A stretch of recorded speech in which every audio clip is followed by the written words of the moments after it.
불륜, 보통 잘못이 아닙니다. 불륜 사건에 원고분들이 입게 되는 정신적 고통과 마음의 상처는 말로 표현할 수 없을 정도입니다. 대부분 한 두세 달 정도는 원고분들이 정상 생활과 정상적인 판단을 못 하시는 것 같습니다. 일례로 제 의뢰인 중에 한 분은 너무나 고통스러워서 이렇게 새벽 1시에 저에게 자살할 테니 부모님께 위자료를 넘겨주라고 메시지를 보내는 분도 있을 정도입니다. 제가 전화해서 자살을 겨우 말렸습니다. 누군가에게 큰 상처를 주었다면 진심으로 사죄하고 용서를 구하는 게 사람의 도리입니다. 그리고 법적으로도 길게 봤을 때 현명한 선택입니다. 분노한 원고들은 어떠한 사적 보복 행위에 나아갈지 도무지 예상할 수 없습니다.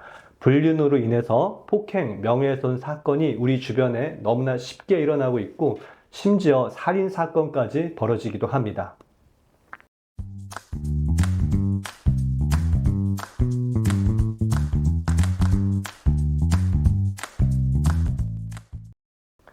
안녕하세요. 이혼 전문 김철민 변호사입니다. 전국에서 많은 분들이 찾아주고 계셔서 정말 감사하게 생각하고 있습니다. 본론으로 들어가겠습니다. 만약 상간소장을 받으셨다면 조속하게 잘못을 인정하고 사죄하시는 것, 그리고 합의를 통하여 분쟁을 원만하게 해결하는 것이 가장 현명한 방법입니다. 피고분들이 가장 걱정하는 것은 두 가지죠. 첫 번째, 불륜 사실이 주변에 소문이 나서 자신의 사회적 지위, 직장, 가정을 잃게 되는 것입니다. 그리고 두 번째는 배상해야 할 위자료에 대한 경제적인 부담인데요. 진정성 있는 사죄와 재발 방지 약속 등으로 원만하게 합의가 이루어진다면 염려하는 일들이 발생하지 않고 위자료도 대략 1,000만 원 가량 줄일 수 있습니다. 그러니까 잘못을 인정하고 합의를 하는 방향으로 이 사건을 해결하는 것이 가장 좋습니다. 사람인지라 두려운 마음에 당장 눈앞에 닥친 어려움들만 보고서 어떻게든 거짓말로 상황을 모면해 보려 하시는 분들이 많습니다. 그러나 이치에 맞지 않는 거짓말과 뻔뻔한 소송 태도는 오히려 원고의 분노와 정신적 고통을 가중시켜서 원고로 하여금 사적 보복 행위에 나서게 만들고 더 나아가 불량한 소송 태도로 평가를 받아서 판사님이 위자료를 가중하는 최악의 결과를 불러오게 됩니다. 대부분의 원고들은 가정을 지키고자 이혼까지 하지 않고 상간자를 상대로 민사상 손해배상 청구를 하고 있는데요. 즉 원고들이 원하는 것은 피고의 진정성 있는 사죄와 피해 배상 그리고 재발 방지 약속입니다. 어려운 것들이 아닙니다. 제가 모범 답안을 말씀드리겠습니다. 피고들이 제출해야 될 모범 답변서는 사실 간단합니다. 역지사지로 생각해 보면 됩니다. 조금 억울한 부분이 있더라도 상처를 입은 원고분의 입장에서 오해하거나 자극할 수 있는 변명들은 해서는 안 됩니다. 요즘 가장 많이 하는 피고들의 오답은 명백한 근거도 없이 원고 부부가 이미 부정행위 전에 파탄이 나 있었다라거나 원고의 배우자로부터 부부 사이가 안 좋아서 조만간 이혼할 계획이라는 말을 들었다. 그래서 내가 만난 거는 잘못이 없다. 이렇게 책임을 원고 측에 전가하는 답변입니다. 심지어 답변을 빙자해서 원고가 몰랐던 부정행위를 더 폭로하는 피고들도 있고 심지어 원고 부부가 돈을 뜯어내려는 꽃뱀 부부라고 비난하는 피고들도 있습니다. 사실상 원고를 기만하고 약 올리는 행위입니다. 이런 답변서를 받으면 원고는 격노하고 판사님 또한 지금 원고가 상처를 끌어안고 가정을 지켜보려고 노력하는데 피고가 전혀 반성하지 않고 오히려 원고의 정신적 고통을 가중시킨다라고 생각을 합니다. 법리적으로도 불륜 상대방인 원고의 배우자의 관계에서 다소 억울한 부분이 있다 하더라도 그것은 공범들 사이의 문제일 뿐이지 피해자인 원고에게 항변할 부분은 전혀 아닙니다.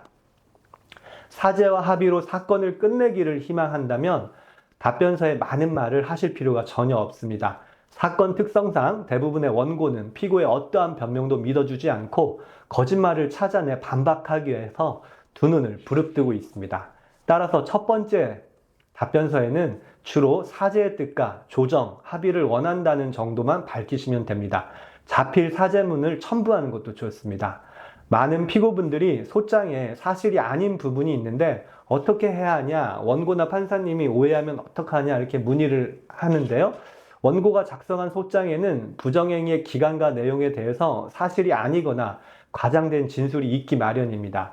원고로서는 배우자의 외도로 의심이 가는 모든 행동들은 전부 피고와 이루어졌다고 생각하기 마련이니까요. 그러다 보니 사실이 아닌 것에 대해서 피고들은 매우 억울해하기 마련입니다. 그러나 이런 내용들을 하나하나 다 반박하게 되면 오해가 오해를 부르고 결국 감정이 대립해서 합의가 이루어지지 않습니다. 따라서 정말 중요한 내용이 아니라면 답변서에는 말을 줄이는 것이 좋습니다. 추후 조정이나 합의가 되지 않는다면 그때 가서 사실관계를 다투면 됩니다. 정 쓰고 싶으면 부정행위의 기간과 정도에 대해서 원고분이 다소 오해하시는 부분이 있는데 피고는 우선 이를 다투기보다는 대체적으로 잘못을 인정하고 용서와 합의를 구합니다 라고 쓰면 아주 100점짜리 답변서가 될 것입니다. 자, 그럼 합의하는 부분에 대해서 말씀드리도록 하겠는데요. 일단 원고가 이혼을 하지 않는 경우, 그리고 양쪽에 변호사가 선임되어서 대등하게 법적 조력을 받고 있는 경우를 전제로 하겠습니다. 일반적인 상간합의는 크게 세 가지 부분으로 구성됩니다. 첫 번째, 위자료에 대한 부분. 두 번째, 구상권 포기하는 부분. 세 번째, 부정행위 재발 시 위약금 약정에 대한 부분입니다. 위자료는 대부분 1,000만 원 전후로 결정됩니다. 생각보다 많지 않죠? 그 이유는 구상권 포기 조항에 있습니다. 상간소송이 판결로 갔을 때 평균적으로 1,500에서 2,000만 원 가량이 인정되는데요. 이 금액은 원고의 배우자와 피고의 공동 책임이기 때문에 피고의 단독 책임 부분만을 계산하면 약 50%인 750만에서 1,000만 원이 나옵니다. 그래서 실무에서는 이렇게 2,000만 원의 절반인 1,000만 원 가량으로 합의가 많이 되고 있는 것이지요. 이번 달에도 제가 피고 입장에서 3건을 1,000만 원으로 합의한 바 있습니다. 그러나 만일 피고가 공무원이거나 연예인, 스포츠스타, 공인인 경우 잃을 것이 매우 많기 때문에 비밀 유지 의무 조항을 넣어서 금액을 일반적인 경우보다 많이 올리기도 합니다.